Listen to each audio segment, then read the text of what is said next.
kanang time of Thanksgiving nga sa tanang grasya nga gihatag sa Ginoo ako ibalik sa iya.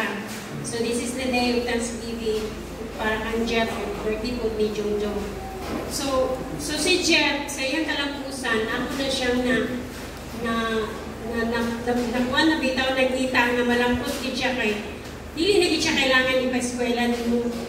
Kay dili na siya mo-absent. Maski na absent sa TV, kuan kani na kay party, dili na siya mo-absent.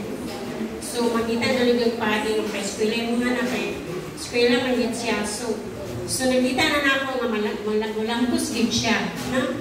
Kay ever since grade 1 padung sa pag-graduate niya karon mapos sa balay. So good grade 1 siya na mulungan, no? Para lang siya maka-eskwela. Siya mulungan every day sa pamahaw. Yan na ng trabaho. And then kanang high school siya, alasay siya mauto sa school sa Taguluan din. 6 musugod na sila, no? Dili kay ko kwan wala na ako akong speech ko naman. Wala ko ka-ready. So 6 mulakaw kanang mo pran ceremony na sila, no, sa 6. So pag kuan na 5:30 na siya sa school. So one time naguli siya na giuso na niya akong alarm na change man kay nagpauli siya one time na nagilak siya kay nakaabot siya dito na tingala daw ang guard kay alas 2 pa na siya sa school. Ano siya man? Di ko na guard ka. Mata na magkano, alas 2 pa man siya.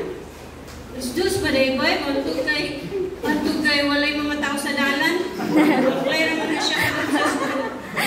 Subuka siya sa iya mga mamot kay gilabtan ng alarm. Luwi kay siya, luwi ko sa iya mga anak. Kaya ito rin ako anak sa eskwelahan, alam ko na pakapit. Kay alas 2 na siya niabot sa school. Nabaklay pa siya. Wag galing mo nawan siya pa. Luwi ko sa iya ako. Ano siya po, sige ito may eskwela. Siya na maglumag, sige ito siya na. Magmata na lang niya, mamaraw na niya sa iyang mga tinungag. Kaya nalungag na siya, nalungag siya sudan. Nawala na din siya, nato na din siya school. Ano siya ka-persig dito kayo mag-eskwela, ano siya kabutan. Din sa high school na grade 12, nagkuha na rin na siya.